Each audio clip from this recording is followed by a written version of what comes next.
నడవక గల్ఫ్కు వెళ్లి ఏజెంట్లు చెప్పిన మాయ మాటలు నమ్మి మోసపోయిన కోనసీమ రామచంద్రపురానికి చెందిన గంటా దీప్తి అనే మహిళ తాను పడుతున్న బాధలపై ఏపీ కార్మిక మంత్రి వాసంశెట్టి సుభాష్ ను ఉద్దేశించి వీడియో కాల్ షేర్ చేసింది.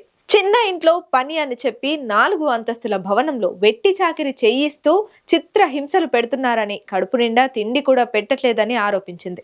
గుండెలో నొప్పి, ముక్కు చెవుల ద్వారా రక్తం పడుతుందని, ఎలాగైనా ఆదుకొని తన కుటుంబానికి చేర్చాలని మొరపెట్టుకుంది. గల్ఫ్ లో పనిచేస్తున్న ఆ మహిళకు వెట్టి చాకిరి నుంచి విముక్తి కలిగించి ఇండియాకు రప్పించి తన కుటుంబ సభ్యులకు అప్పగించి తన మానవత్వం చాటుకున్నారు మంత్రి సుభాష్. దీంతో మంత్రి సుభాష్ కు గంటా దీప్తి కుటుంబం కృతజ్ఞతలు తెలిపింది.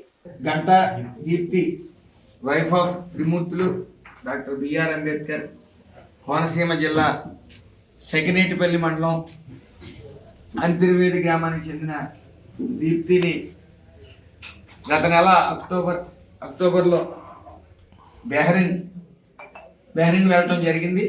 అక్కడ అనేక కష్టాలు పడి ఒక వీడియో మెసేజ్ ద్వారా మమ్మల్ని కన్సల్ట్ చేయటం, వెంటనే బెహ్రెయిన్ ఎంబాసీకి మాట్లాడటం, ఆ అమ్మాయి క్షేమంగా ఈరోజు రావటం జరిగింది. మరి అందరూ గమనించవలసిన విషయం, కరోనా అయిన తర్వాత కొన్ని పరిస్థితుల ప్రభావం వల్ల ఎక్కడా కూడా ఉపాధి అనేది కొద్దిగా కష్టంగా ఉంటుంది. కాబట్టి ముఖ్యంగా ఈ ఏజెంట్ల మాటలు నమ్మి మీరెవ్వరూ కూడా బయట దేశాలకి ప్రయాణించొద్దు. మీడియా మిత్రులందరికీ నా హృదయపూర్వక వందనాలు చెల్లిస్తున్నాను. నా పేరు గంటా దీప్తి, మాదొచ్చి అంతర్వేదికర, సెకినేటిపల్లి మండలం. నేను అక్టోబర్ నెల 24వ తారీఖున బెహ్రెయిన్ ప్రాంతం వెళ్ళడం జరిగింది. ఏజెంట్ అయితే కేత శ్రీనివాసరావు, అక్కడైతే మట్టాడి రాజుబాబు, హసీనా.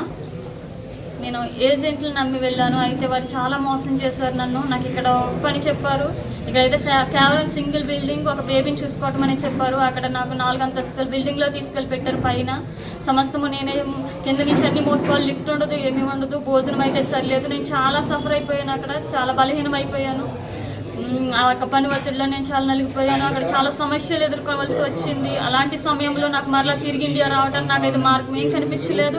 అలాంటి సమయంలో మంత్రి గారు సుభాష్ సార్ గారి గురించి నేను విని వెంటనే వీడియో చేసి పంపడం జరిగింది. ఆ యొక్క వీడియో చూసిన వెంటనే సార్ స్పందించి నన్ను ఆ యొక్క అధికారితో మాట్లాడి నన్ను ఇండియా రప్పించడం జరిగింది. నాకు ఎంత హెల్ప్ చేసిన సుభాష్ సార్ గారికి, అలాగే పవన్ కళ్యాణ్ గారికి, లోకేష్ సార్ గారికి, అలాగే సీఎం చంద్రబాబు నాయుడు గారికి కూడా నా హృదయపూర్వక వందనాలు తెలియజేస్తూ ఉన్నాను.